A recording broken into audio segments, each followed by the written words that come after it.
Allah tidak menghendaki kebaikan bagi orang tersebut atau bagi seseorang, maka Allah akan jadikan dia jauh dari agama, nggak mau belajar agama, tidak fakih tentang urusan agamanya. Ya, dia akan senang menjadi orang yang jahil tentang urusan agamanya, sehingga hidupnya hanyalah untuk urusan dunia saja, lalai dengan urusan akhiratnya, sehingga dia lebih banyak merusak untuk dirinya dan juga untuk orang-orang yang ada di sekelilingnya. Baik, ikhwatal kiram, rahimani wa rahimakumullah, ya.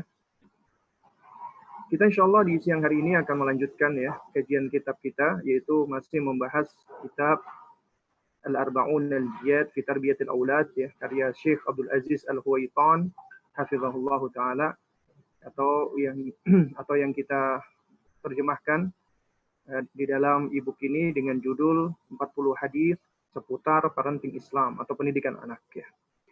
Dan kita insyaallah akan membahas hadis yang kedua dari buku ini, yang mana ini merupakan ya bagian yang penting, yakni berupa tanggung jawab orang tua di dalam mendidik anak-anak mereka. Ya. Dan penulis, ya, hafizahullah taala, yang maksud saya penyusun hadis ini, beliau setelah meletakkan hadis yang pertama, ya, yakni tentang pengaruh orang tua ya bagi anak-anaknya, yang mana beliau membawakan hadis tentang setiap anak dilahirkan di atas fitrah, maka ini suatu metode yang baik ketika beliau meletakkan di hadis yang kedua ini tentang apa tanggung jawab orang tua. Ya.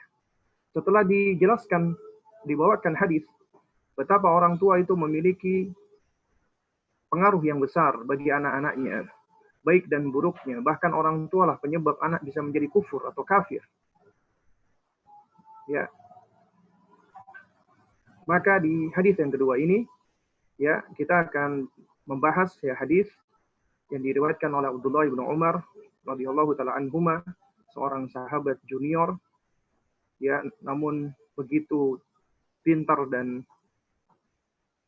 cerdasnya, yang mana hadis ini diriwayatkan oleh para imam ahli hadis, bahkan Imam Bukhari kalau tidak salah beliau yang membawakan hadis yang semakna, yang lafadznya, redaksinya saling berdekatan, ada 9 atau 10 hadis, ya, dengan makna atau lafadz yang saling berdekatan. Baik, untuk mempersingkat waktu, ya, yang punya e-booknya ya bisa dibuka ataupun mungkin juga bisa melihat di layar, ya, di screen sharing, ya, di screen share, ya. Baik, nanti oh ya, sebelum kita mulai, ya, mohon bagi kawan-kawan yang mengikuti kajian kita untuk menonaktifkan mic-nya dan videonya, ya. Jadi video dan juga mic-nya mohon dinonaktifkan, ya. Supaya tidak mengganggu jalannya kajian kita pada siang hari ini. Baik. Di dalam hadis yang kedua ini, ya, al-muallif hafizahullah taala membawakan hadis an Abdullah ibn Umar radhiyallahu taala anhuma anin Nabi sallallahu alaihi wasallam annahu qala. Dari Abdullah ibn Umar radhiyallahu taala anhuma, semoga Allah meridhai mereka berdua. Siapa maksudnya? Yaitu Abdullah dan Umar ibn Khattab, karena Abdullah anaknya Umar ibn Khattab. Ya. Dari Nabi sallallahu alaihi wasallam bahwa Nabi sallallahu alaihi wasallam pernah bersabda, ya, ala kullukum ra'in wa kullukum mas'ulun an ra'iyatihi. Ketahuilah bahwasanya setiap kalian itu adalah pemimpin. Ya, kata ra'in di sini, ya, saya terjemahkan dengan kata pemimpin. Nanti kita bahas tentang makna ra'in itu apa sebenarnya. Wa kullukum mas'ulun an ra'iyatihi, dan setiap kalian mas'ul, akan diminta pertanggungjawaban. Ya, kalian akan ditanya. Artinya ditanya tentang pertanggungjawaban kalian, yaitu mas'ulun an ra'iyatihi. Fal amirul ladzi 'alan nas ra'in wa huwa mas'ulun an ra'iyatihi. Seorang pemimpin yang memimpin manusia, maka dia adalah pemimpin. Ya. Dan dia akan dimintai pertanggungjawaban tentang rakyatnya. Kalau kita perhatikan, ikhwatal kiram ya, kata ra'iyah itu sebenarnya ya, sejauh pengetahuan saya dalam bahasa Indonesia, kata rakyat ya. Kata rakyat itu sebenarnya berasal dari bahasa Arab ya. Yaitu dari kata ini, kata ra'iyah. Artinya adalah yang dipimpin. Ya. Kemudian dalam lanjutan hadisnya, warrajulu ra'in ala ahli baitihi wa huwa mas'ulun anhum. Dan seorang laki-laki pemimpin atas keluarganya, orang-orang yang ada di rumahnya, dan dia akan dimintai pertanggungjawaban tentang mereka. Wal mar'atu ra'iyatun ala baiti ba'liha wa waladihi. Dan seorang wanita, dia adalah pemimpin di rumah suaminya dan pemimpin bagi anak-anak suaminya. Wa hiya mas'ulatun anhum, dan dia akan diminta pertanggungjawaban tentang mereka.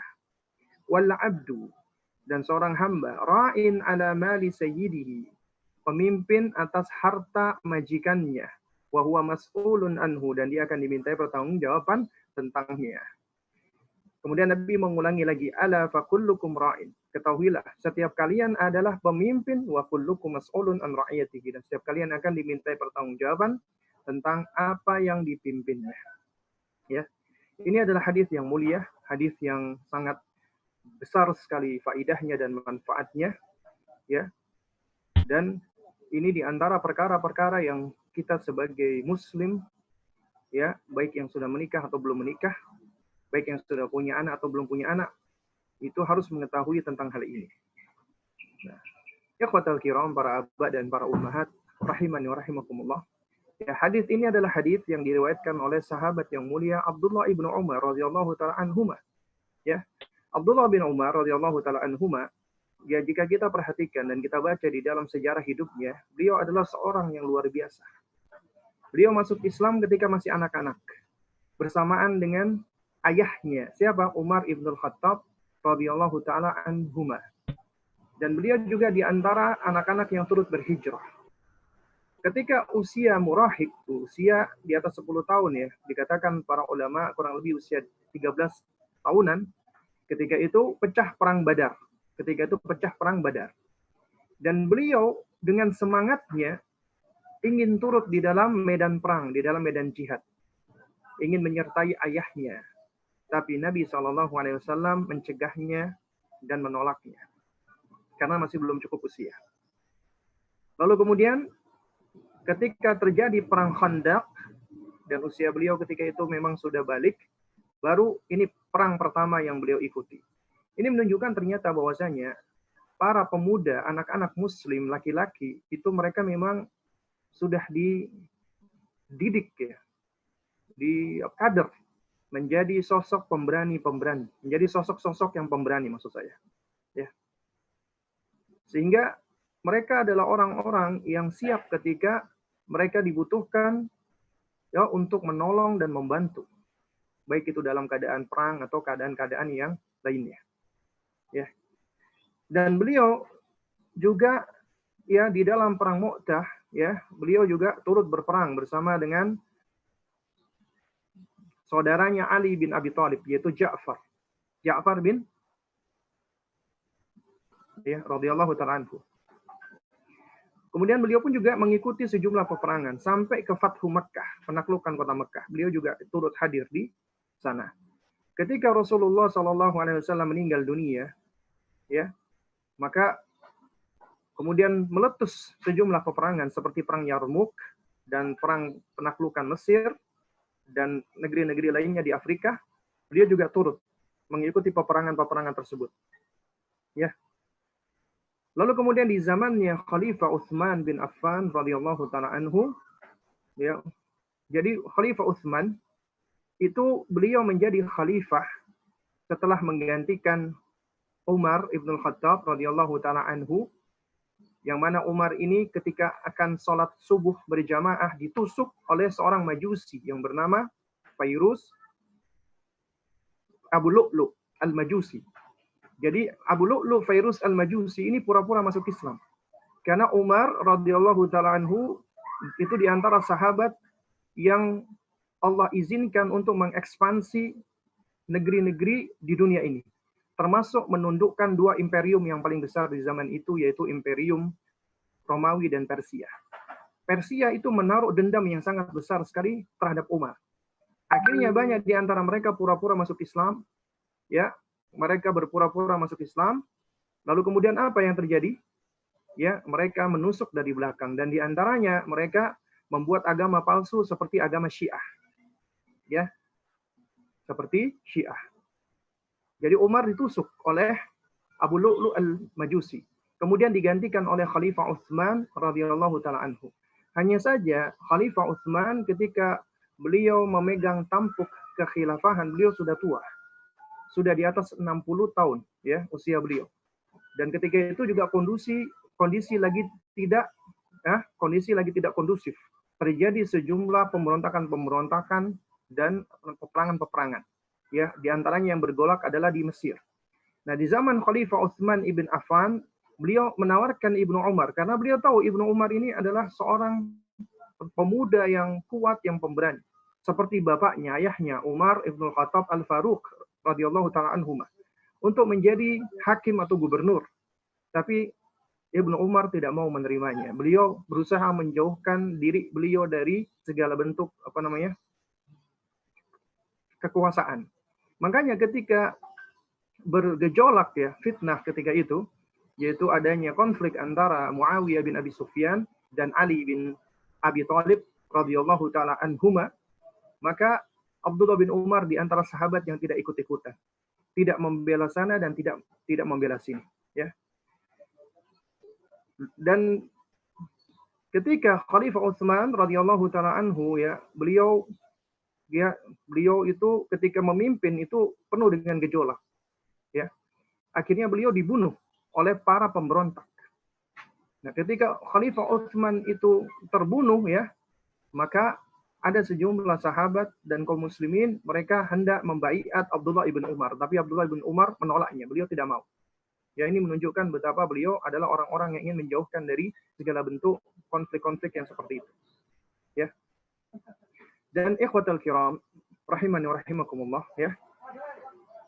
Jika kita perhatikan ya, Abdullah ibnu Umar radhiyallahu taala anhuma, beliau ini adalah di antara sahabat Nabi yang paling banyak meriwayatkan hadis setelah siapa? Setelah Abdurrahman bin Sakhr alias Abu Hurairah radhiyallahu taala anhu, ya. Beliau meriwayatkan hadis terbanyak nomor 2. Itu disebutkan ya oleh, kalau tidak salah, oleh Al-Hafidz Ibnu Abdul Bar ya, atau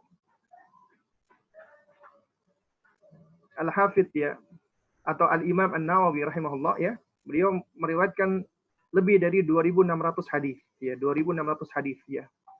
Jadi beliau terbanyak meriwayatkan hadis nomor 2. Dan beliau dipuji oleh Ibunda Aisyah radhiyallahu taala anha sebagai orang yang paling tahu tentang Rasulullah sallallahu alaihi wasallam di luar rumahnya ya.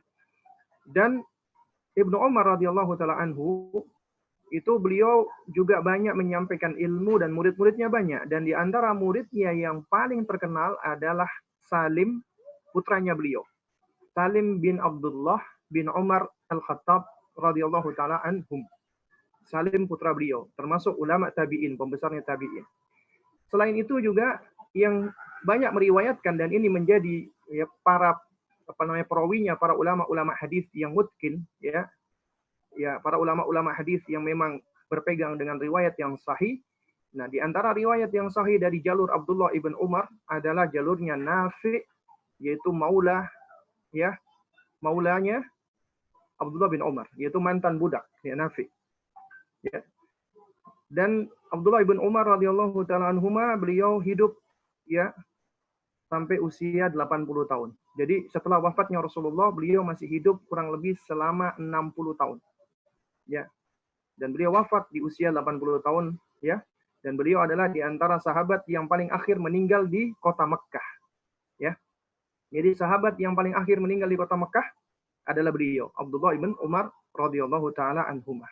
Ini adalah sekelumit ya kita perlu untuk mengenal ya tentang sahabat Nabi radhiyallahu taala anhum ya.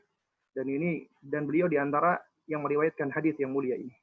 Baik, ikhwatal kiram rahimani wa rahimakumullah ya. Sekarang kita bahas dulu ya. Kita baca dulu ya tentang faidah-faidah hadis, baru nanti akan kita jelaskan lagi lebih luas ya. Faidah hadis dari hadis ini disebutkan oleh Syekh Abdul Aziz Al-Huwaitan.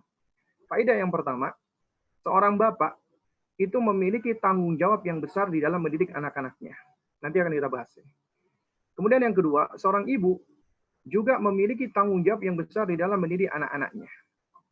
Yang ketiga, keduanya yaitu bapak dan ibu akan ditanya oleh Allah di hari kiamat tentang apa yang dipimpinnya. Akan ditanya. Mereka akan menjadi ya mas'ul atau orang yang diminta pertanggungjawaban. Kemudian yang keempat, ya seorang murabbi, seorang pendidik, seorang guru termasuk orang tua. Mereka memiliki tanggung jawab yang besar di dalam mendidik anak didiknya. Ya, mungkin slide-nya bisa digeser ya. Ya, seorang murabbi memiliki tanggung jawab yang besar di dalam mendidik anak didiknya. Kemudian yang kelima, ya sesungguhnya yang namanya tarbiyah, pendidikan itu adalah tanggung jawab yang besar, yang mana Allah akan meminta pertanggungjawaban tersebut. Tapi tentunya Allah sediakan dengan pahala yang berlimpah.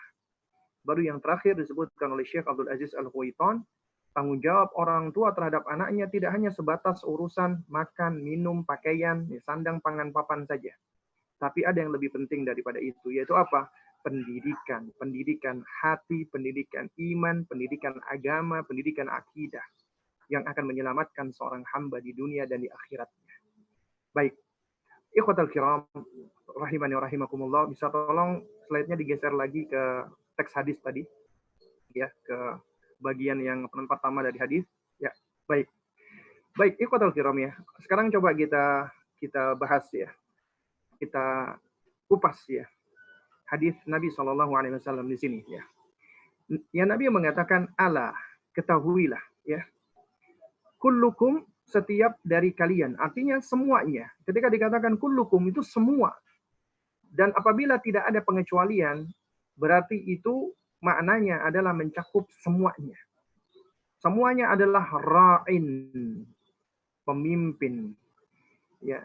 Syekh Abdul Aziz Al-Huwaitan beliau memberikan keterangan ya tentang makna-makna atau pengertian dari lafaz-lafaz yang memang beliau pikir perlu untuk dijelaskan.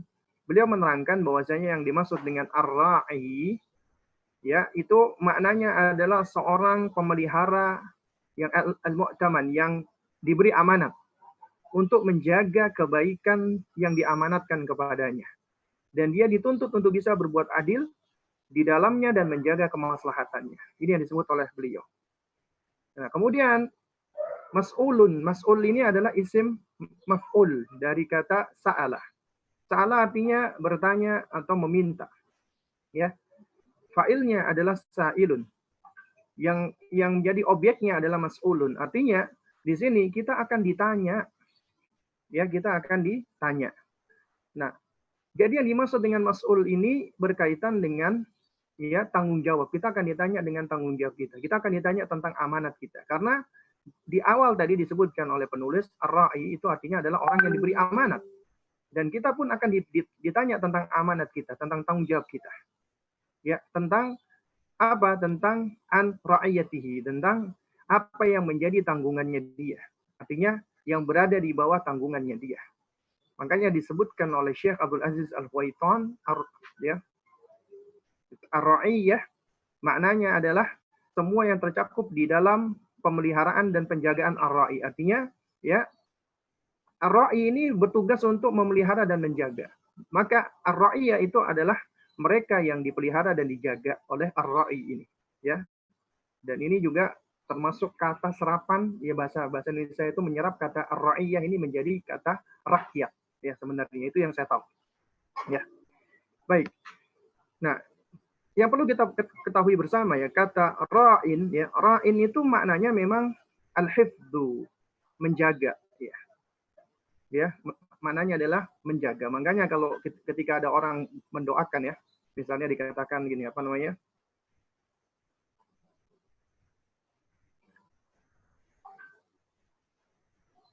Ra'akumullah ya misalnya, ya.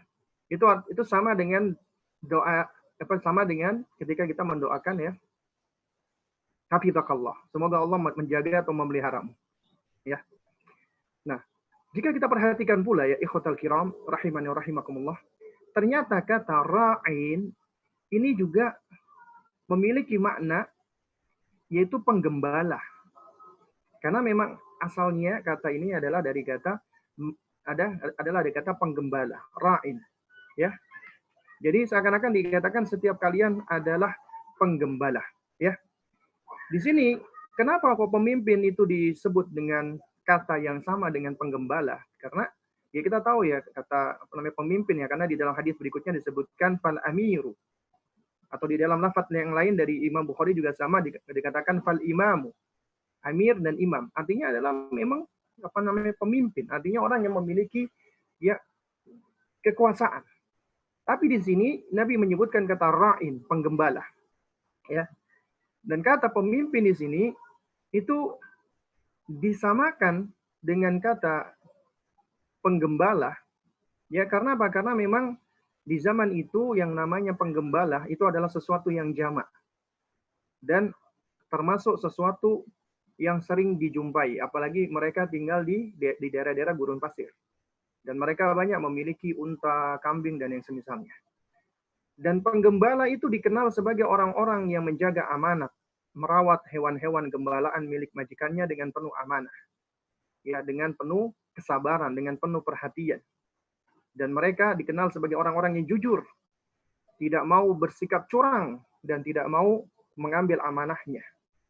Ya, oleh karena itu makanya Nabi kita SAW pun beliau juga pernah menggembala, dan beliau pernah bekerja menggembala semenjak dari usia mudanya.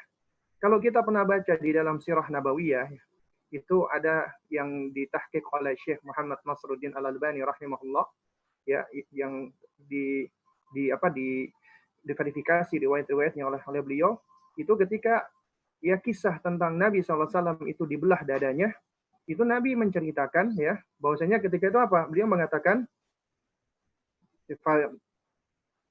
bainama ana ma'a akhin li khalfa buyutina nar'a bihima lana id atani rajulani, kata Nabi SAW. Ya, beliau mengatakan fa bainama ana ma'a akhin li, ketika aku sedang berada di rumah, di belakang rumah bersama saudaraku, ya, maksudnya itu saudara susuannya Nabi SAW. Ngapain mereka? Ya, nar'a bihima, ya, kami sedang menggembalakan anak-anak kambing, ya. Nah, itu kata Nabi. Id atani rojulani, tiba-tiba datang dua orang dengan pakaian seperti ini dan disebutkan di dalam riwayatnya. Ini menunjukkan ternyata Nabi dari kecil, ya, beliau sudah menggembala kambing. Dari semenjak usia beliau itu dipelihara oleh siapa? Oleh ibu susuannya, ya. Juga di dalam hadis yang diriwayatkan oleh Imam Bukhari, ya rahimahullah, Nabi SAW diriwayatkan oleh sahabat yang mulia Abu Hurairah radhiyallahu taala anhu, Nabi pernah bersabda, "Ma ba'atsallahu nabiyyan illa ra'al ghanamah." Ya. Tidak ada satupun nabi yang Allah Subhanahu wa taala utus melainkan apa dikatakan oleh Nabi di sini? Ra'al ghanamah. Ra'al ghanamah artinya menggembala kambing, ya. Jadi tidak ada nabi kecuali pernah menjadi penggembala kambing, ya. Kemudian para sahabat bertanya, ya. Ketika Nabi mengatakan seperti ini, sahabat bertanya, "Wa anta ya Rasulullah, apakah Anda juga wahai Rasulullah?" Nabi mengatakan, "Na'am, kuntu ar'aha ala qararita di ahli Makkah." Iya, aku dulu pernah menggembala kambing dengan upah sejumlah beberapa kirat, ya.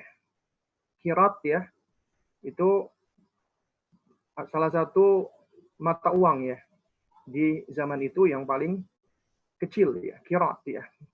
Dibayar beberapa kirat oleh penduduk Mekah, ya. Bahkan juga Allah Subhanahu wa taala ya itu juga mengisyaratkan sejumlah nabi dulu memang menggembala kambing. Contohnya siapa? Nabi Musa alaihissalam. Kalau kita perhatikan dalam surat Thaha ayat 18. Ya ketika Nabi Musa berkata, qala hiya asaya atawakka'u 'alaiha wa ahushu biha ala ghanami wa liya fiha ma'aribu ukhra. Musa berkata, hiya asaya, ini adalah tongkatku, ini tongkatku. Atawakka'u 'alayya. Atawakka'u 'alaiha maksudnya. Aku seringkali bertelekan, bersandar dengan tongkatku itu. Wa ahushu biha ala ghanami, dan aku sering ya memukul, maksudnya dipukul itu adalah makanan ya atau daun-daunan untuk kambingku ya, untuk kambing-kambingku ya. Waliya fiha ma'aribu ukhra, dan bagiku ada fungsi-fungsi yang lainnya ya. Surat Thaha ayat 18. Ini menunjukkan apa?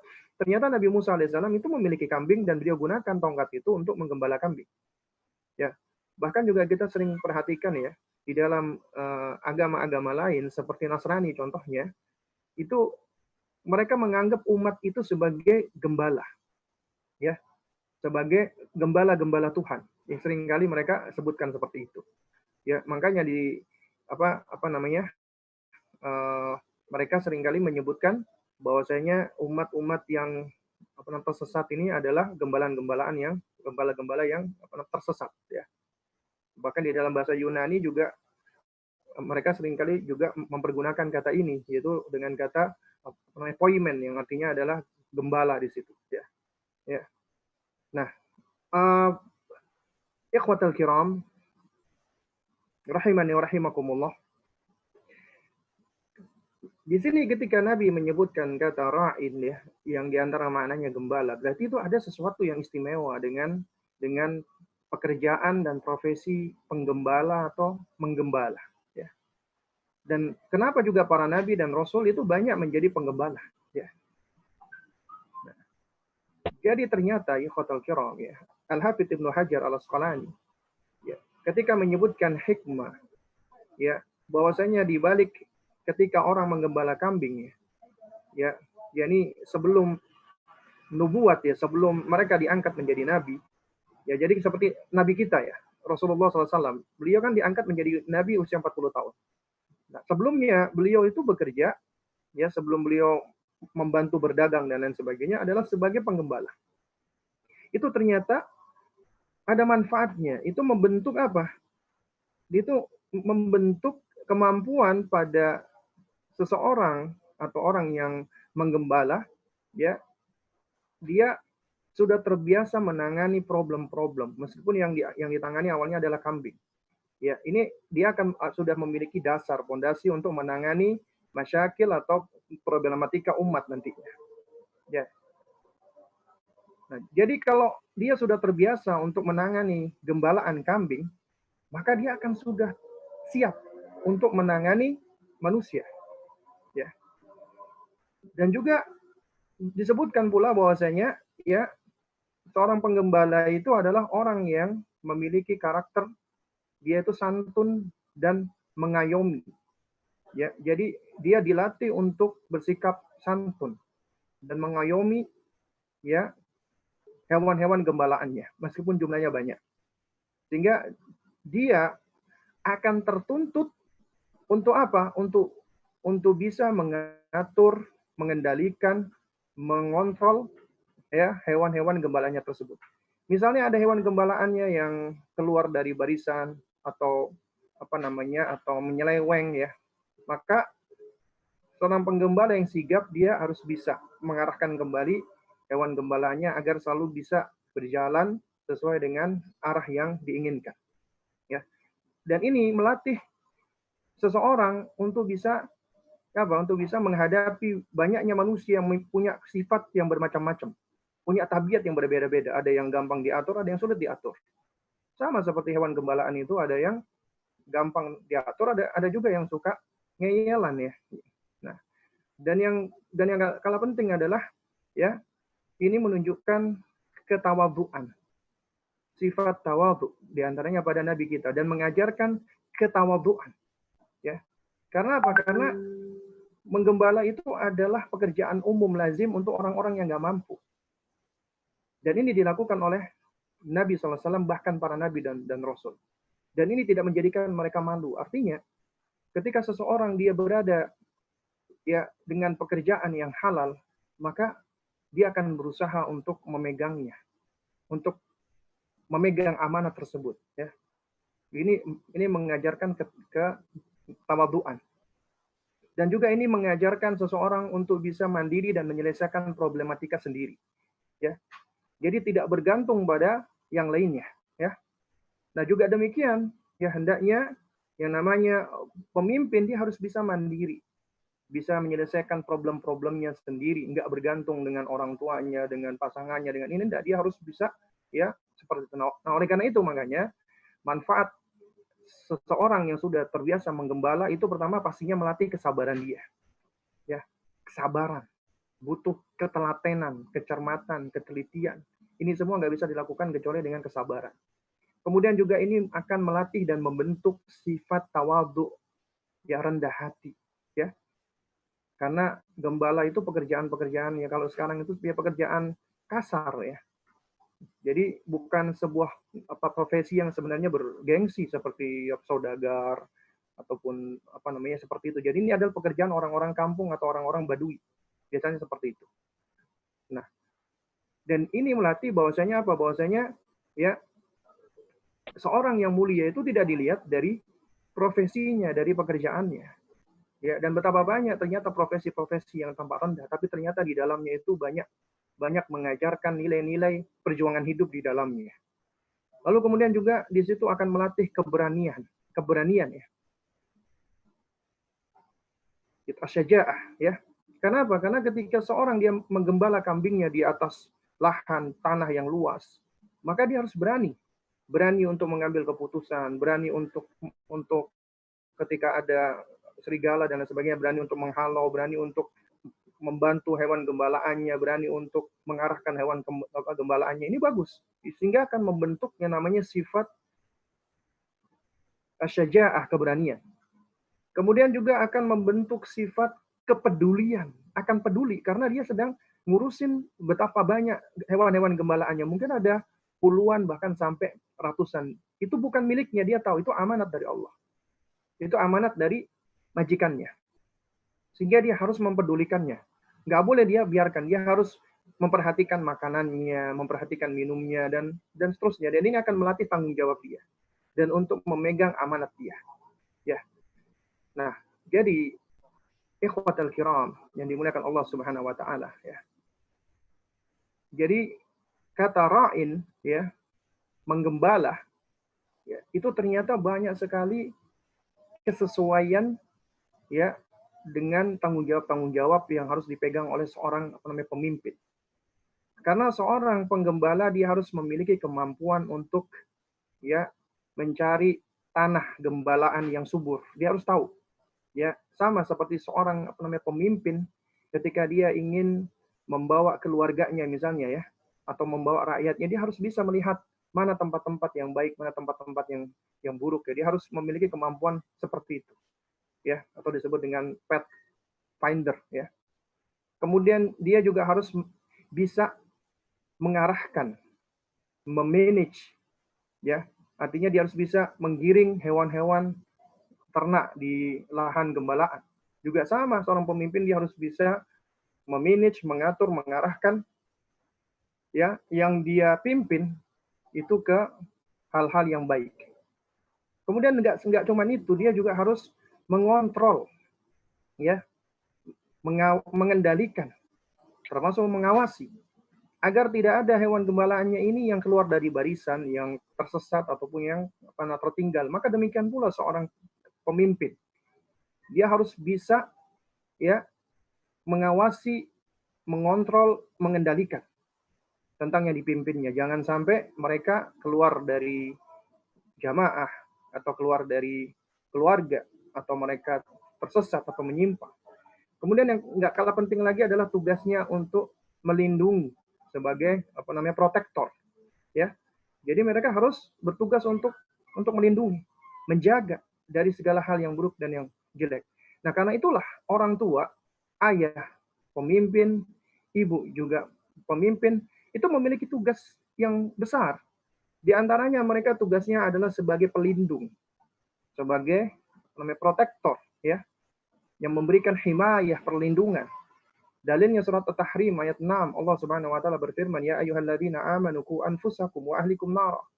Wahai orang-orang yang beriman, jagalah diri kalian dan keluarga kalian dari siksa neraka.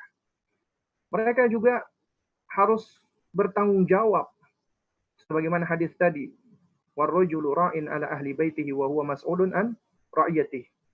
Mereka juga harus bisa mengurusi, mendidik, ya, mengajarkan sebagaimana surat Toha ayat 132, Allah memerintahkan wa'mur ahlaka bis-shalati wastabir 'alaiha. Perintahkan keluargamu untuk salat dan sabar di dalam mengerjakannya. Dan juga kita juga orang tua harus punya kewajiban untuk memberikan panduan-panduan, keteladanan khususnya, contoh.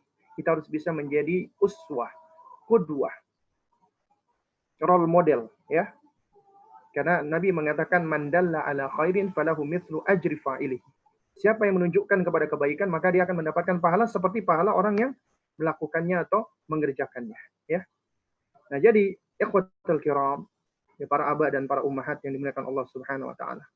Ya, ini adalah di antara, ya, sifat-sifat ra'i atau dengan kata lain penggembala yang mana ini, ya, digunakan oleh Nabi SAW untuk menunjukkan sebagai seorang pemimpin, ya, sebagai seorang namanya pemimpin. Kemudian Nabi SAW menyebutkan di sini itu mulai dari tanggung jawab yang paling besar. Ya, Nabi menyebutkan mulai dari tanggung jawab yang paling besar. Siapa itu? Al-Amir, ya, atau Al-Imam. Nah, makanya di sini Rasulullah SAW itu menyebutkan mulai dari tanggung jawab yang paling besar terlebih dahulu. Nabi mengatakan, ya, fal amirul ladzi 'alan nasi ra'in wa huwa mas'ulun an ra'iyatihi. Ya, seorang pemimpin termasuk presiden, termasuk penguasa yang lainnya, ya, termasuk para menteri, termasuk, ya, para gubernur, wali kota. Intinya orang-orang yang memiliki kekuasaan, mereka bertanggung jawab untuk apa?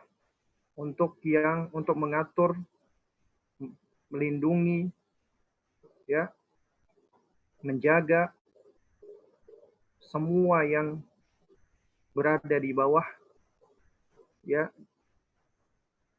kekuasaannya. Dan mereka akan diminta pertanggungjawaban oleh Allah. Dan perhatikan ikhwatal kiram, para ummahat dan para aba sekalian. Sekarang itu banyak orang-orang atau manusia-manusia termasuk kebanyakan kaum muslimin itu punya logika terbalik. Kenapa saya katakan punya logika terbalik, ya? Mereka itu seringkali suka ngurusin hal-hal yang sebenarnya, ya, untuk ngurusin sesuatu yang lebih penting dan lebih wajib untuk dirinya nggak mampu, dan ngurusin yang lebih besar lagi, lebih berat lagi. Contohnya apa? Mahasiswa yang mohon maaf suka demonstrasi, ya, atau orang-orang yang suka memprotes namanya penguasa, turun ke jalan memprotes penguasa zalim dan lain sebagainya, ya. Padahal ketahuilah, hadis ini menjadi dalil atau hujjah bahwa penguasa akan dimintai pertanggungjawaban tentang rakyatnya. Tapi rakyat nggak akan ditanya oleh Allah tentang penguasanya. Apa yang sudah kamu lakukan tentang penguasamu? Apa yang sudah kamu lakukan? Tidak ditanya. Kalau mengklaim bahwasanya rakyat ditanya tentang penguasanya, harus membawakan dalil. Yang ada sebaliknya. Penguasa akan diminta pertanggungjawaban tentang rakyatnya.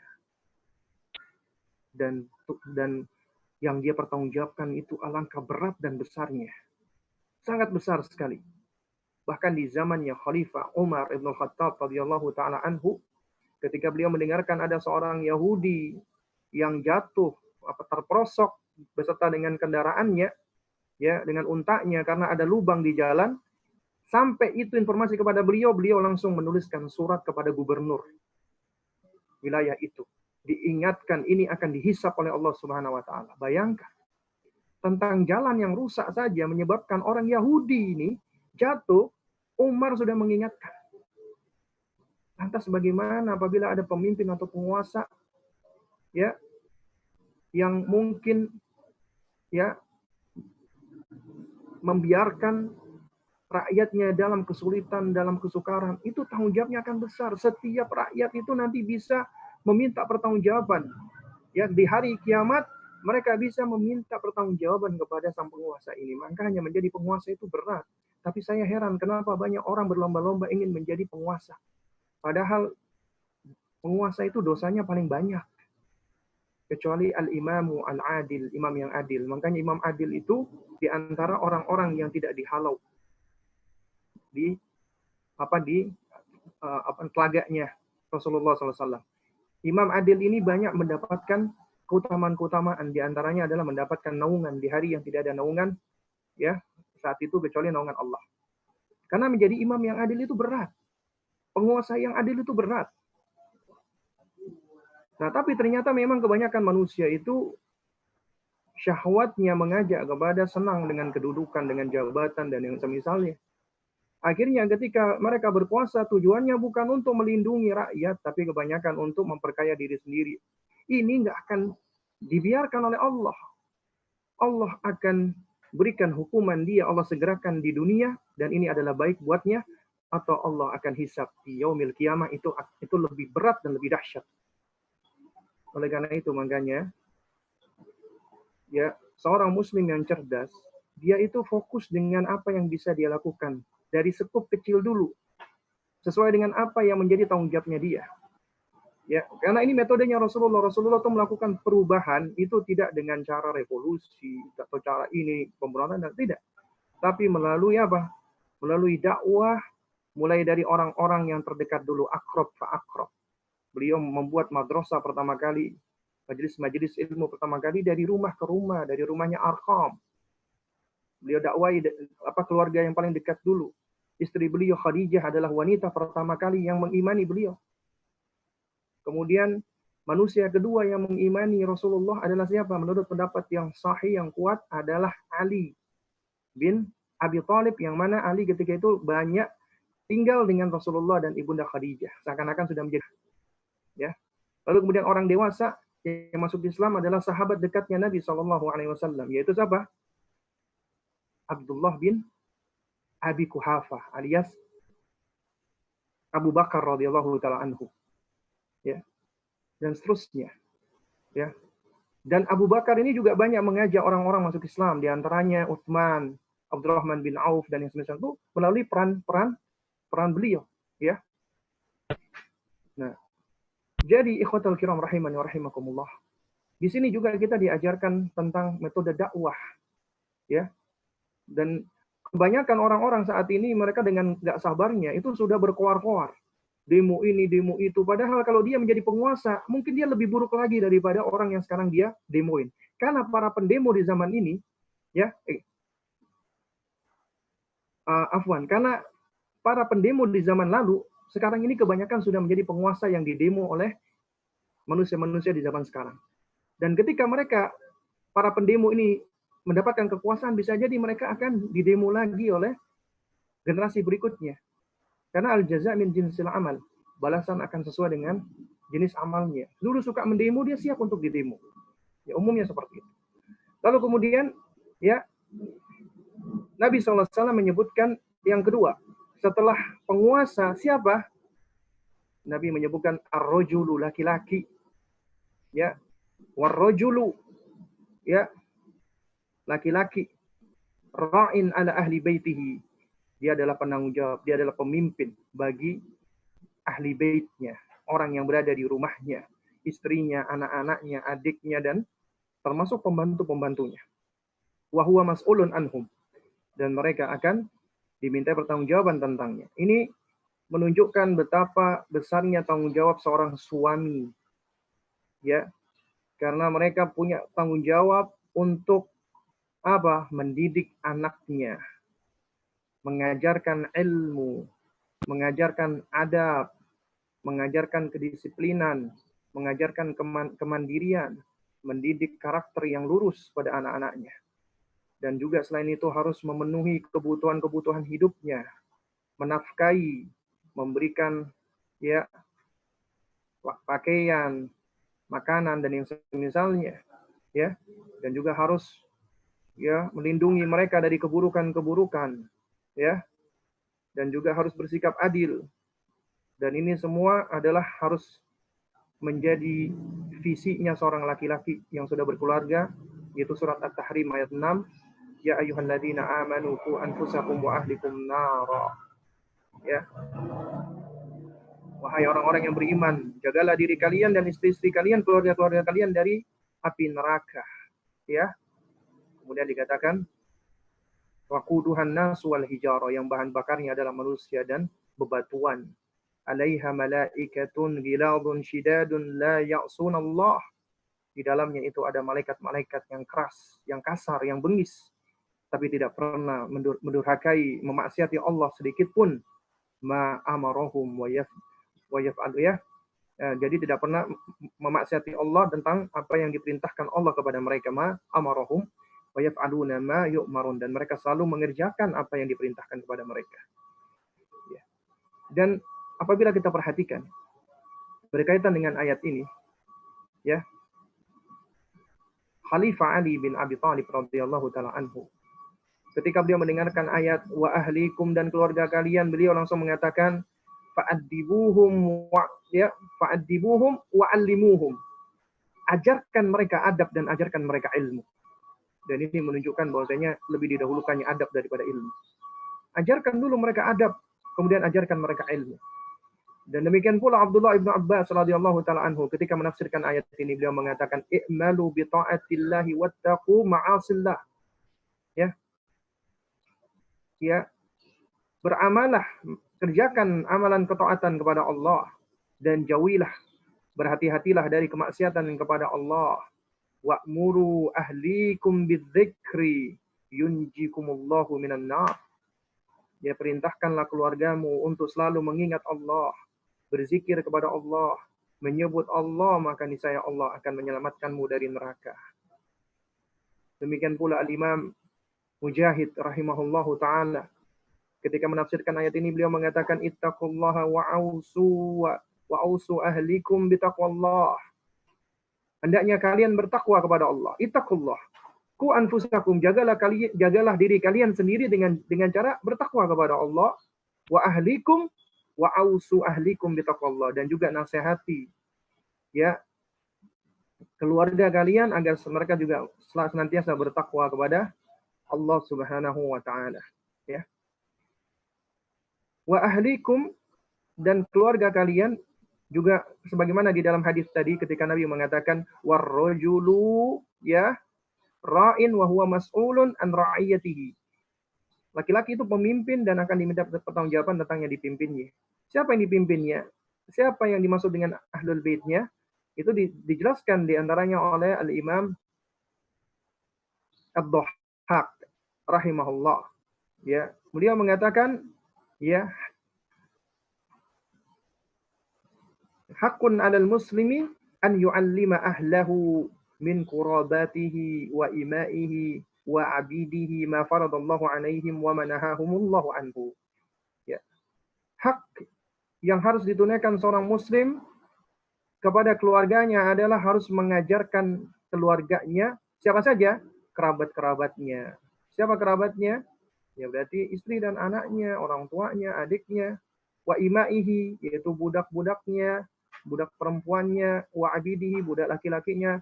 Di sini mengandung pengertian orang-orang yang ada di rumah, termasuk ya mohon maaf PRT, pembantu rumah tangga misalnya, itu juga menjadi tanggung jawabnya tuan rumahnya. Apabila mereka nggak pakai jilbab, perintahkan mereka untuk pakai jilbab. Dan seorang laki-laki yang benar, yang baik, mereka nggak mengizinkan wanita-wanita tidak berhijab masuk ke dalam rumahnya. Karena ini bagian dari tanggung jawabnya dia. Ya, jadi kalau punya pembantu, misalnya dia belum pakai hijab, ajarkan hijab, dakwai, berikan baju, pakaian-pakaian yang syar'i.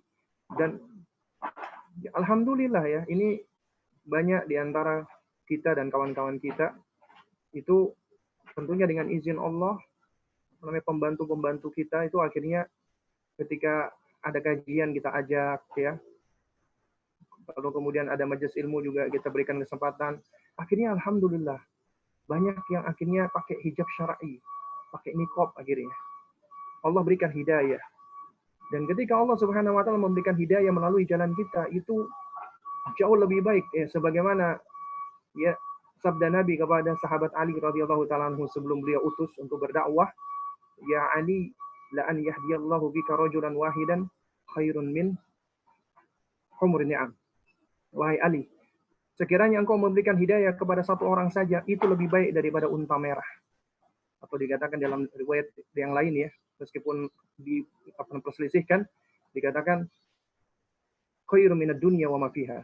Lebih baik daripada dunia dan seisinya. Ya. Jadi ini adalah tanggung jawabnya laki-laki.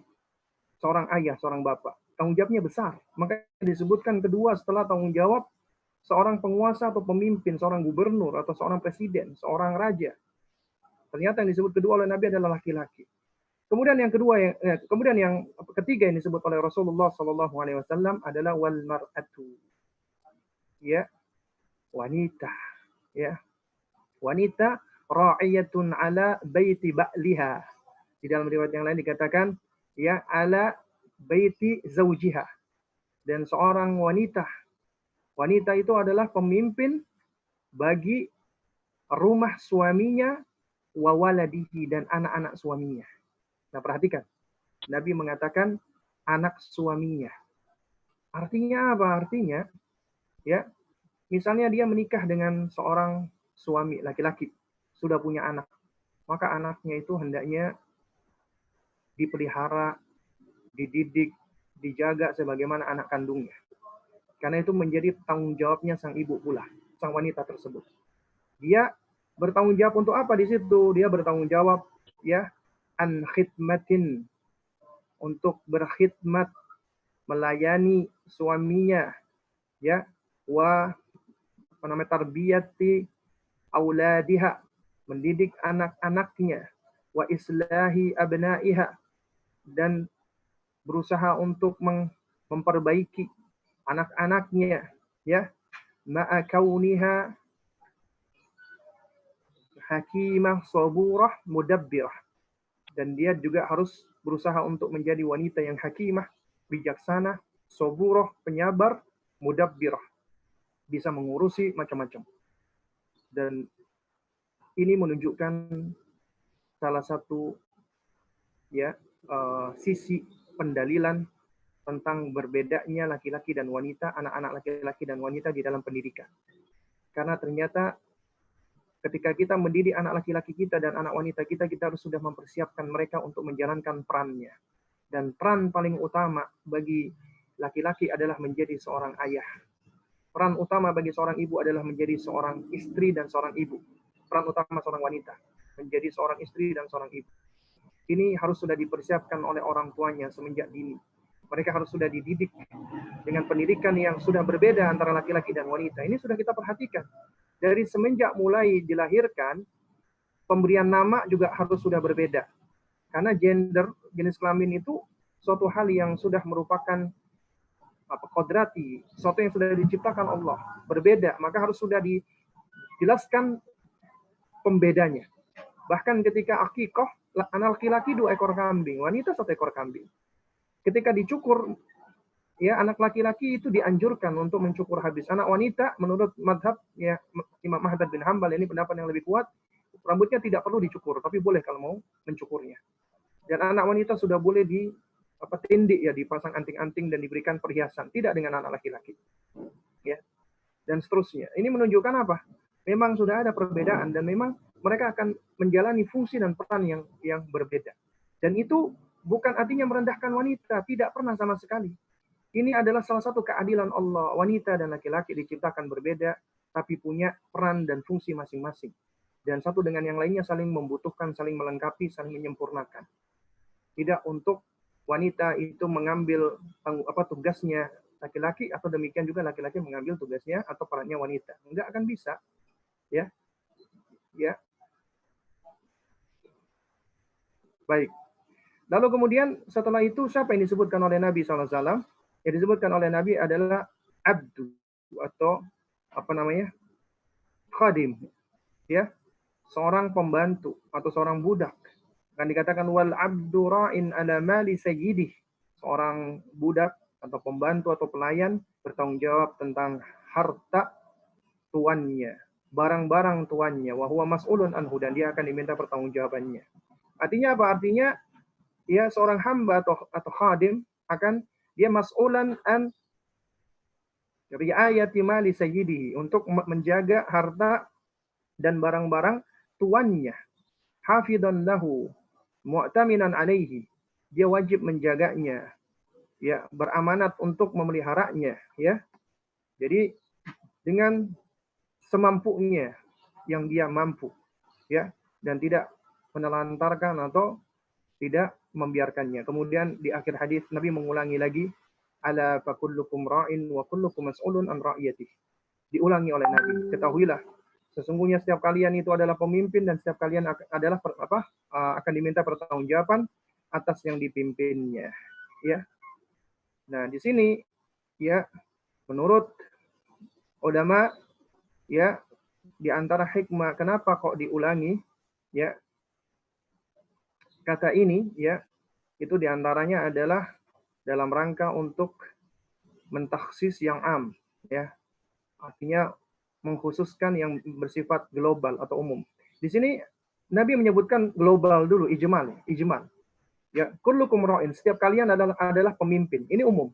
Kemudian Nabi memberikan tafsil, perincian-perinciannya. Setiap kalian itu siapa sih? Oh, pertama adalah penguasa, yang tanggung jawabnya lebih besar. Yang kedua, tanggung jawabnya juga besar lagi, laki-laki. Yang ketiga, wanita. Yang keempat, hamba atau budak atau apa namanya, pelayan. Ternyata diulangi lagi Nabi. Ya, ala fakullukum ra'in. Nah, di sini ya menurut diantaranya disebutkan oleh Al-Imam At-Tibi rahimahullahu taala, beliau mengatakan dakhala fi hadzal umum al-munfarid alladhi la zawja lahu. Ya, masuk di dalam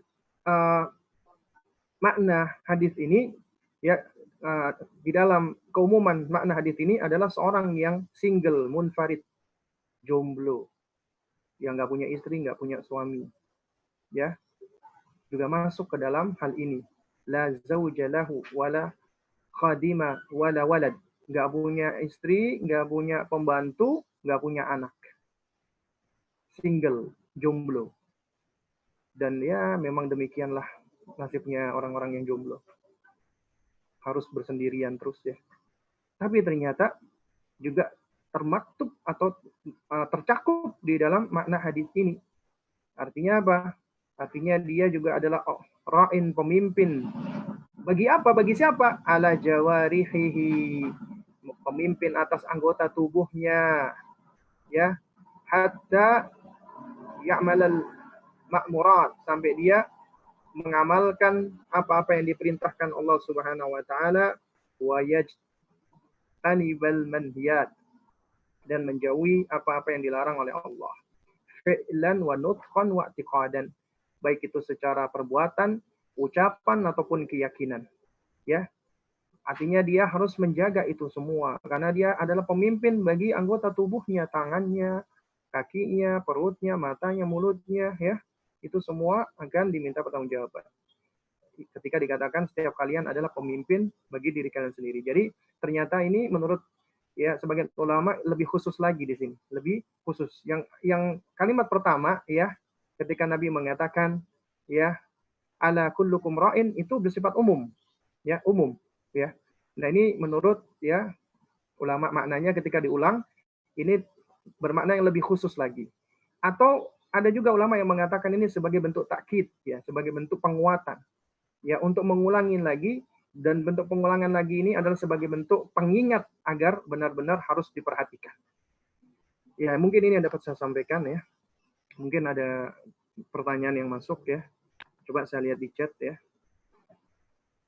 Oke. Apakah sudah ada pertanyaan? Sepertinya belum ada ya. Baik ya, ini Belum. sudah pukul 2:30 ya, sudah masuk waktu asar ya. Baik ya, ikhwatal kiram rahimani wa rahimakumullah ya, karena sudah pukul maksud saya sudah pukul 2:30 ya, benar ya? Iya, benar. Ada pertanyaan, Ustadz. Oh, baik ya. Silakan, silakan. Yang ingin bertanya silakan.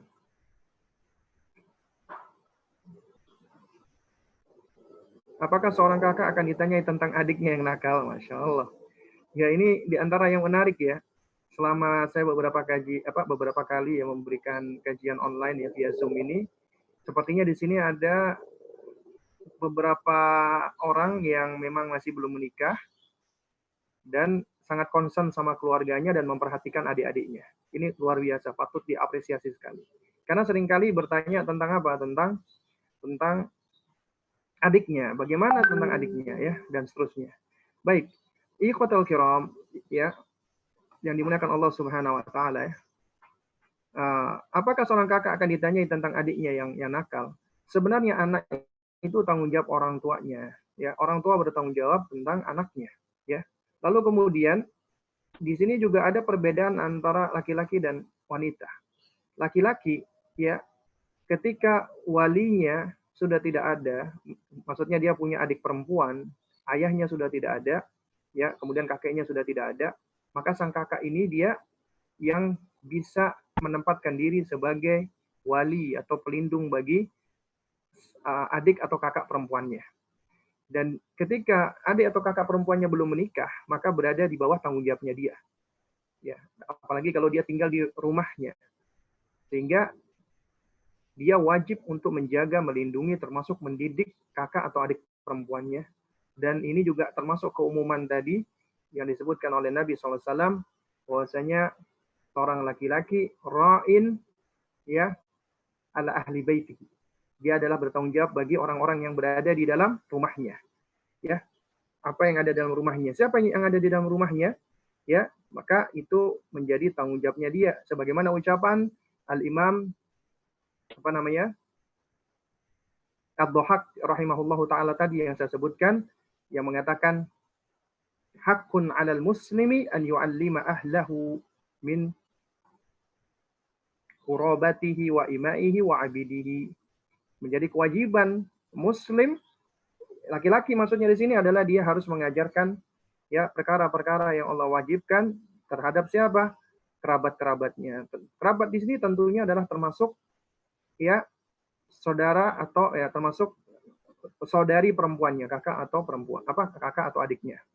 Nah, adapun yang wanita ya kakak wanita, adik laki-lakinya sudah gede, maka dia tidak bertanggung jawab terhadap adik laki-lakinya, tapi adik laki-lakinya itu yang bisa jadi bertanggung jawab terhadap kakaknya apabila kakaknya masih belum menikah. Wallahu taala a'lam bissawab. Ustaz, apakah ada anjuran parenting mengontrol emosi pada anak autis hiperaktif usia 10 tahun yang selalu berteriak tiba-tiba di dalam kelas? Apakah ada hadis yang menjelaskan tentang anak berkebutuhan khusus? Ya, wallahu taala alam bisawab ya. Yang pertama, apakah ada riwayat yang menjelaskan tentang anak berkebutuhan khusus ya? Dari minimnya penelaahan saya ya, dan juga apa namanya dari jahilnya saya memang harus butuh banyak belajar. Saya pribadi belum dapat ya, belum pernah ketemu ada keterangan-keterangan yang menjelaskan tentang hal ini, yaitu tentang apakah ada hadis khusus yang menjelaskan tentang anak-anak berkebutuhan khusus. Lalu kemudian bagaimana cara atau anjuran parenting mengontrol emosi pada anak autis hiperaktif ya, autis hiperaktif usia 10 tahun ya. Baik, ini sebenarnya yang bersifat implementatif praktis ini, yaitu memang yang lebih layak untuk menjawabnya itu adalah orang-orang yang memang ahli di dalamnya, yang memahami tentang psikologi anak ya, khususnya anak-anak yang berkebutuhan khusus, karena di dalamnya itu memang harus dilakukan observasi ya, harus diamati, kemudian juga harus dilihat, kemudian harus diketahui, karena biasanya anak ketika marah ya itu umumnya adalah memang ada penyebabnya. Nah, kita harus berusaha untuk mencari tahu penyebabnya itu, dan di situ memang butuh waktu bagi kita ya, maksudnya bagi orang tua untuk mencoba menginvestigasi, mencari tahu, ya, apa hal-hal yang dapat yang mencetuskan emosi sang anak. Sebab kalau di dalam konsep Islam dari yang saya pahami ya, ini dari yang saya pahami dan juga ini yang dikatakan oleh Al-Imam Abu Hamid Al-Ghazali rahimahullahu taala, bahwa manusia itu secara asal dilahirkan dalam keadaan ya mutawasid, artinya netral ya. Dia tidak marah, tidak sedih, tidak ini, tidak. Jadi kemudian Allah berikan kepada manusia itu adanya al-wijdan, ya, emosi-emosi, ya, kemudian masyair, perasaan-perasaan, ya. Dan semuanya itu secara asal kondisi asalnya itu adalah netral. Ya. Dan ini semua ya keluarnya itu karena distimulasi. Dan stimulannya itu macam-macam. Itu dari indera termasuk akal ya dan juga pemahaman dia. Nah, oleh karena itu makanya apabila kita perhatikan ada anak ketika dia digelitiki dia ketawa, ketika dia melihat sesuatu yang dia senangi dia gembira, ketika dia melihat sesuatu yang sedih dia akan sedih, ketika dia mendengarkan sesuatu yang jelek dia akan ikut nggak suka dan seterusnya. Karena memang ada stimulan-stimulan dari luar, karena memang ada faktor luar yang menstimulasi emosinya tadi. Nah, ini perkara yang perlu kita ketahui, kita harus cari tahu karena ada pencetus di situ. Makanya di antara yang dijelaskan oleh para ulama ketika mensyarah hadis la taghdab, janganlah kamu marah, di antaranya maknanya janganlah kamu marah itu adalah janganlah kamu ya jadi di situ maknanya adalah janganlah kamu kamu itu melakukan hal-hal yang dapat mencetuskan kemarahanmu atau kamu melakukan sarana-sarana yang dapat membuat kamu marah. Ya, jadi di situ ada sebab-sebab yang membuat seseorang marah. Jadi itu harus dijauhkan, harus tinggalkan atau dia harus memanage-nya. Jadi untuk memanage emosi itu kita harus tahu dulu apa pencetusnya, apa penyebabnya. Lalu kemudian juga di situ juga harus ada knowledge, harus ada pengetahuan. Kita perlu untuk ya setelah mengidentifikasi masalah juga kita harus mengajarkan ya anak, bahkan kita sendiri orang tua juga harus tahu untuk mengidentifikasi perasaan kita sendiri. Karena seringkali kita punya perasaan yang bercampur aduk, kita nggak bisa. Kita belum tahu bagaimana perasaan kita sebenarnya ya. Misalnya kadang ada orang tua ya. Orang tua itu ya ketika dia lagi marah atau lagi emosi, apalagi ibu-ibu, itu bahaya, ngeri, dia akan mengucapkan suatu kalimat-kalimat yang seringkali dia akan menyesal ya. Makanya di antara tuntunan Nabi SAW, Nabi itu sudah mengajarkan ya, dan ini sebenarnya jauh lebih baik daripada semua konsep-konsep pengendalian emosi yang ada di muka bumi ini. Nabi sudah mengatakan idza ghadiba ahadukum falyaskut. Ya, apabila ghadiba marah salah seorang dari kalian, apabila salah seorang dari kalian itu marah, falyaskut, hendaknya dia diam, jangan ngomong. Itu obat pertama. Lagi emosi, jangan ngomong, diam. Kenapa? Karena apabila seorang lagi marah, dia bicara, dia akan mengeluarkan kalimat-kalimat yang tidak layak di situ untuk dia utarakan. Dan seringkali dia akan menyesal. Nah, ini adalah fase di mana ketika kita diam, kita perlu untuk menjauh sejenak, untuk merenungkan, untuk berpikir tentang apa yang akan kita ucapkan. Karena di dalam hadis yang lain, Nabi ketika berbicara tentang etika, adab berbicara, itu hadisnya sangat banyak sekali dan itu bisa menjadi pegangan setiap muslim agar mereka bisa berkata-kata dengan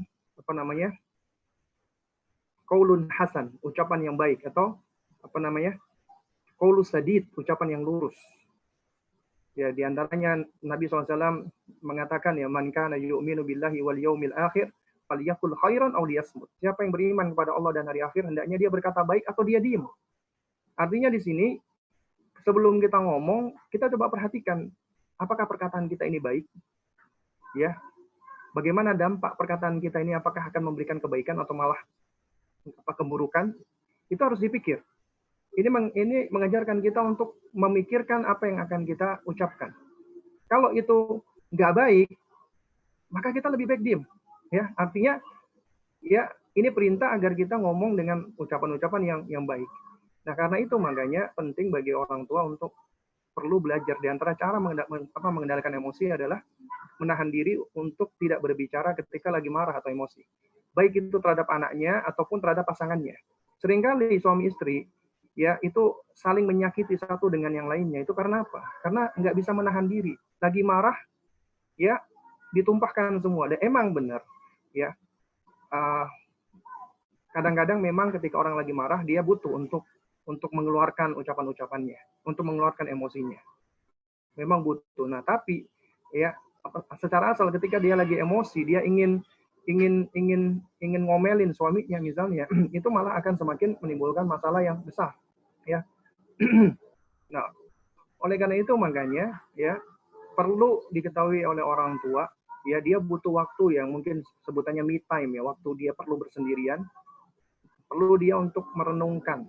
Yang dia renungkan yang pertama adalah apa sih sebenarnya yang dia inginkan ketika dia bicara tersebut, ya. Ketika dia ngomong itu apa sih yang dia tujukan, yang dia maksudkan, yang dia inginkan dari ucapan itu adalah apa gitu. Ya. Anda ketika ngomong sama anak, yang Anda inginkan dari ucapan Anda pada anak Anda itu apa? Terus kemudian baru Anda mikir bagaimana sih caranya menyampaikan itu supaya bisa tersampaikan pada sang anak tadi, ya. Nah, jadi artinya ternyata kita juga harus belajar untuk berempati. Artinya, kalau kita sendiri sebagai orang tua, ya kita nggak suka dikasari, nggak suka diomeli, nggak suka divonis, nggak suka dibanding-bandingkan, maka kita jangan melakukan hal itu pada anak-anak kita. Ya. Jadi yang pertama adalah kita identifikasi masalah. Lalu yang kedua juga setelah kita sudah mengidentifikasi masalah adalah kita berusaha untuk kontemplasi ya, kita berusaha untuk tenang, menenangkan diri ketika lagi emosi, jangan ngomong, jangan bicara, jangan menyampaikan apapun. Dan ketika lagi emosi memuncak, Nabi sudah mengajarkan cara-caranya. Di antaranya adalah ya ketika kita lagi berdiri, kita duduk. Ketika kita lagi duduk, kita berbaring. Kenapa demikian? Karena secara asal orang lagi emosi itu biasanya akan dimasuki syaitan, itu membawa orang untuk dia merasakan dirinya itu dalam posisi yang tinggi, sehingga dia berkata-kata tinggi, berteriak-teriak, dan dia menganggap dirinya itu benar dalam posisi yang tinggi. Makanya Nabi ajarkan supaya untuk bisa menetralisir itu, ya disuruh untuk merendahkan anggota tubuhnya. Ketika dia lagi berdiri, dia lagi emosi, duduk. Ya, ketika dia duduk masih emosi, hendaknya dia berbaring. Baru kemudian kalau masih marah emosi, dia hendaknya berwudu. Ya, bahkan di dalam sejumlah riwayat, Muawiyah bin Abi Sufyan radhiyallahu taala anhu, beliau pernah ketika jadi khalifah, beliau sedang khutbah lalu tiba-tiba beliau diprotes oleh salah seorang rakyatnya, ya, yang memprotes tentang ketika itu lagi musim paceklik, ya tentang masalah uang harta Baitul Mal. Ini menyebabkan Muawiyah emosi, tapi beliau nggak ngomong, beliau pulang ke rumah, beliau mandi, kemudian beliau balik lagi dalam keadaan yang tenang, baru kemudian beliau sampaikan ucapan orang ini benar, ya ucapan orang ini benar, dan lalu kemudian beliau menyampaikan bahwasanya beliau membawakan riwayat hadis dari Nabi tentang ketika orang lagi marah maka syaitan akan berpengaruh di dalamnya, maka hendaknya dia falyaghsil, hendaknya dia mandi, karena syaitan diciptakan dari api, ya, dan api itu bisa dipadamkan dengan air. Ya. Meskipun riwayat ini itu dikritisi oleh sejumlah ulama, ya, tentang keabsahannya. Ya. Nah, jadi nasihat saya adalah terus belajar dan coba nanti bisa berkomunikasi dengan orang-orang yang lebih ahli, ya, karena ini memang butuh untuk dilakukan observasi dan seterusnya, ya. Apalagi untuk anak-anak yang ditengarai otis atau yang semisalnya.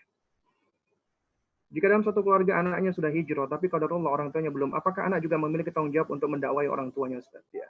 Artinya kita semua itu punya tanggung jawab untuk mendakwai siapa saja. Dan ini sesuai dengan hadis Nabi SAW.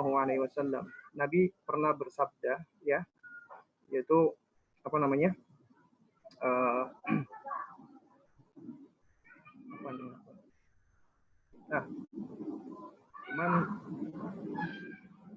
Nabi mengatakan, man ra'a minkum munkaran falyughayyir biyadihi. Siapa yang melihat kemungkaran, maka hendaknya dia ubah dengan tangannya. Fa illam yastati, apabila dia nggak mampu, fa bilisanihi, hendaknya dia ingkari dengan lisannya. Fa illam yastati fa biqalbi, apabila dia nggak mampu pula maka ingkari dengan hatinya. Wa dzalika adhaful iman. Itulah selama-lamanya iman. Nah, ini dijelaskan oleh Ibnu Taimiyah rahimahullahu taala, bahwasanya yang bisa mengingkari dengan tangan itu tidak setiap orang. Orang tua boleh mengingkari anaknya dengan tangannya. Misalnya ketika anaknya lagi melakukan maksiatan langsung dihentikan dengan tangannya. Tapi hendaknya anak tidak melakukan sebaliknya. Ya, jadi tidak mengingkari dengan tangannya. Sama, penguasa boleh mengingkari dengan tangan, ya. Jadi dia memberikan hukuman, entah dicambuk atau di penjara, tapi rakyat nggak bisa melakukan hal yang sebaliknya. Artinya ketika penguasa melakukan salah, maka diingkari dengan tangannya. Karena mengingkari dengan tangan ini uh, tidak bisa dilakukan oleh setiap orang. Nah, tapi setiap orang ya diharapkan mampu untuk mengingkari dengan lisannya, dengan perkataannya, dengan ucapannya. Diingatkan dengan cara baik-baik. Dan tugas kita hanyalah menyampaikan. Selebihnya kita serahkan kepada Allah. Nah, tapi minimal kalau kita misalnya nggak bisa menyampaikan dengan lisan karena kurangnya ilmu kita, atau kita khawatir akan menimbulkan madarat yang lebih besar, maka kita setidaknya ingkari dengan hati. Kita ingkari dengan hati. Nah, selama kita sudah mengingkari dengan hati kita atas kemungkaran orang tuanya, maka sudah cukup. Jadi Allah tidak akan, insya Allah tidak akan meminta pertanggungjawaban kita anak terhadap orang tuanya. Tapi kita hanya dimintai pertanggungjawaban kita terhadap orang tua, bagaimana bakti kita terhadap orang tua kita. Ya, tentang bakti kita terhadap orang tua kita. Wallahu a'lam. Ustaz, bagaimana tanggung jawab seorang ayah kandung yang telah bercerai terhadap anak yang dipelihara ibu kandungnya yang telah menikah lagi, dan sayang ayah pun telah menikah pula. Bagaimana pula tanggung jawab suami baru ibunya terhadap anak bawaan istrinya? Jazakallah khair. Seorang laki-laki dan perempuan yang menikah, punya anak, berpisah, bercerai, anaknya itu tanggung jawab suami tersebut, laki-laki tersebut. Misalnya dibawa oleh sang istri, ya, tetap itu anak menjadi tanggung jawabnya sang laki-laki tadi dalam hal penafkahan dan yang semisalnya. Bahkan di dalam Islam yang lebih berhak sebenarnya untuk membawa anak itu adalah bapaknya ketika usianya sudah melewati usia sapi. Karena anak itu tetap nisbatnya kepada bapak. Tapi boleh bapaknya apabila ridho, anak itu dibawa oleh sang ibu. Atau ada kondisi-kondisi, misalnya sang bapaknya misalnya belum ngaji atau bisa membawa madarat buat anaknya, merusak moral anaknya, maka boleh dijauhkan bapak seperti ini dan dididik oleh ibunya. Ya. Dan demikian pula sebaliknya, apabila sang bapak ini sudah ngaji, sudah belajar agama, anaknya dipegang sama istrinya, mantan istrinya itu malah bisa merusak akidahnya, maka sang bapak ini berkewajiban untuk berjuang mengambil hak asuh anak tersebut. Karena itu tanggung jawabnya dia. Dia akan diminta pertanggungjawaban oleh Allah tentang anaknya tersebut. Dia tetap berkewajiban untuk menafkahi anak tersebut. Istrinya, mantan istrinya dia tidak berkewajiban lagi untuk menafkahi. Tapi anaknya iya. Karena mantan istri ada, mantan anak tidak ada. Ya. Lalu kemudian apabila istrinya sudah menikah, suami mantan istrinya tadi nggak berkewajiban menafkahi anak tersebut. Tidak ada kewajiban. Ya. Jadi suami mantan istri tidak punya kewajiban untuk menafkahi anak tersebut karena bukan tanggung jawabnya dia.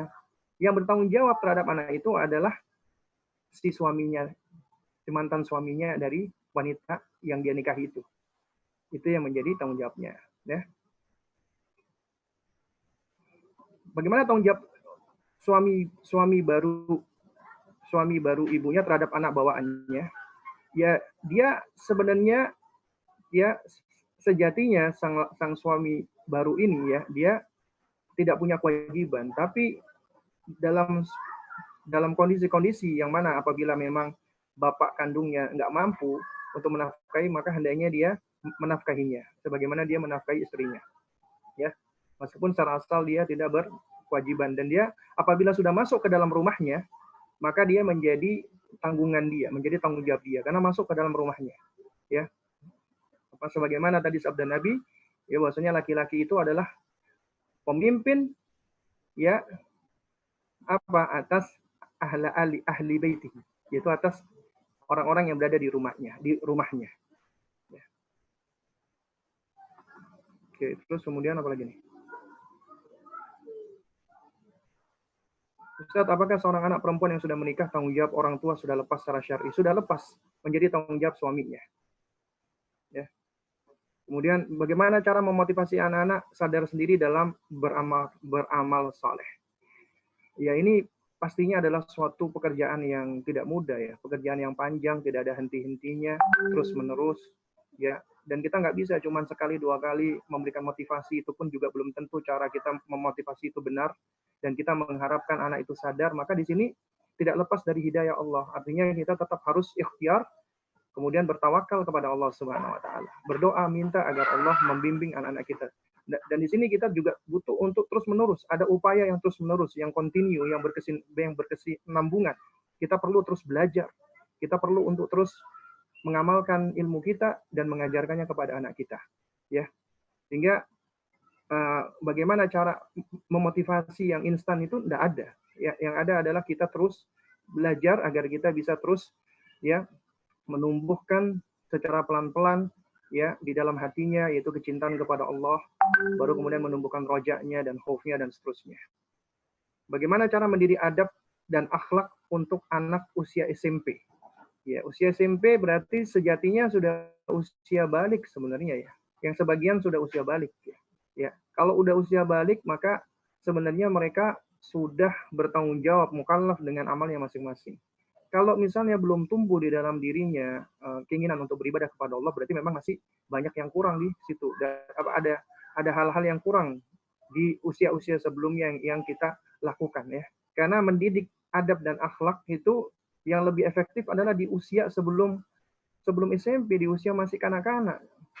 Sedini mungkin ketika usia mereka itu masih dianggap seperti ya masih digambarkan seperti batu ya yang yang bisa dipahat ya. Dan itu akan membentuk patternnya, polanya itu akan terbentuk kuat. Tapi ketika dia sudah dewasa, maka tentunya ini butuh perjuangan yang lebih berat lagi, butuh perjuangan yang lebih panjang lagi. Sehingga untuk mendidik mereka adab dan akhlak di usia seperti ini, maka nggak bisa kita lakukan kecuali kita pertama, sebagaimana jawaban saya biasanya, ya adalah kita mesti butuh dengan pertolongan Allah Subhanahu wa taala. Kita nggak bisa lepas, kita minta hidayah Allah Azza wa Jalla bagi anak-anak kita itu. Lalu kemudian yang kedua ya adalah kita, karena di usia ini adalah usia di mana mereka sudah syab ya, maka kita ikuti nasihat ya orang-orang yang hikmah ya, yaitu sebagaimana perkataan hikmah yang disandarkan kepada Umar Ibn Khattab ya, bahwasanya dikatakan la ibnaka ya fi sab'in, bermainlah pada anakmu ketika usia 7 tahun pertama, wa adibhu fi sab'in, didik di usia 7 tahun yang kedua, artinya 7-14 tahun, kemudian wasahibuhu fi sab'in, bersahabat dengan dia di usia ya 14 ke atas. Artinya sekarang pendekatannya berbeda lagi. Udah nggak seperti lagi kita mendidik seperti anak-anak di usia sebelumnya. Kita harus menempatkan diri sama seperti ya mereka, dalam artian kita harus menjadi sahabatnya, menjadi temannya, kawannya. Karena mereka sudah dewasa, mereka sudah gede. Dan kita juga harus sudah mendewasakan anak-anak yang sudah balik. Ini seringkali hilang dari kita loh. Kalau kita perhatikan di negara-negara barat, negara Eropa, anak-anak SMA-nya, SMP atau SMA, ya, itu oleh gurunya jarang dipanggil namanya. Misalnya namanya John Forrest, dipanggil Mr. Forrest. Padahal kalau kita tahu masih remaja, karena konsep mereka memang sudah mendidik mereka untuk menjadi mandiri, dan ini yang hilang dari kita. Harusnya kita sudah mendidik mereka untuk menjadi sosok yang mandiri, karena para salaf dulu mendidik anak-anak mereka, apalagi yang laki-laki, itu sudah mandiri. Mereka sudah harus bisa mencari nafkah sendiri, udah bisa menghidupi diri sendiri, mereka harus sudah punya skill dan seterusnya. Ya. Nah, ini memang banyak PR kita ya. Nah, oleh karena itu makanya ya jadikan diri sahabat, ajak beraktivitas bersama ya, lalu kemudian juga jadi kita hilangkan cara-cara yang lebih cenderung untuk istilahnya untuk suka nyuruh-nyuruh. Jadi kita lebih baik, lebih banyak ke arah ya mengajak mereka untuk diskusi, dialog dan seterusnya. Baik ya. Baik, ini sepertinya pertanyaan masih panjang ya, dan ini sudah pukul 3 ya. Ya, ini sudah pukul 3 ya. Jadi nanti insya Allah pertanyaan bisa dikumpulkan ya. Sebab nanti kalau nggak salah di hari apa ya, hari Sabtu atau hari Ahad ya. Saya lupa, nanti akan diumumkan oleh teman-teman panitia ya. Kita akan ada sesi tanya jawab khusus ya di waktu tersebut. Nah, jadi karena tidak semua pertanyaan bisa dijawab semua ya di dalam kesempatan yang singkat ini. Dan ini juga insya Allah sebentar lagi udah masuk waktu asar untuk Jakarta dan sekitarnya. Mungkin ini yang dapat saya sampaikan ya, dan kurang lebihnya saya mohon maaf jika ada hal-hal yang keliru, yang salah ya. Mohon jangan dimasukkan ke dalam hati, dan ini momen yang baik bagi kita ya untuk terus belajar, dan alhamdulillah Allah berikan kita sarana-sarana untuk terus tetap bisa belajar meskipun kita berada di rumah, dan jadikan itu sebagai momen-momen ya yang baik agar kita lebih lebih bisa banyak membersamai orang-orang yang ada di rumah kita ya. Dan ini juga tidak akan menghentikan kita untuk terus belajar, dan juga supaya kita ya bisa terus untuk lebih fokus ya memperbaiki apa yang ada di dalam rumah kita, karena ya karena di antara tahapan umat ini bisa menjadi bangkit apabila rumah-rumah kaum muslimin itu ya itu menjadi baik. Apabila rumah-rumah kaum muslimin itu menjadi baik ya, orang-orangnya menjadi baik, keluarganya menjadi baik, maka ini adalah tanda ya akan jayanya negeri tersebut, akan jayanya agama kita ini insyaallah taala. Baik, ini yang dapat saya sampaikan, kurang lebihnya saya mohon maaf. Kita tutup dengan kafaratul majelis. Subhanakallahumma wa bihamdik asyhadu an la ilaha illa anta astaghfiruka wa atubu ilaik. Assalamualaikum warahmatullahi wabarakatuh. Waalaikumsalam warahmatullahi wabarakatuh. Jazakallah khairan Ustaz. Barakallahu fiik.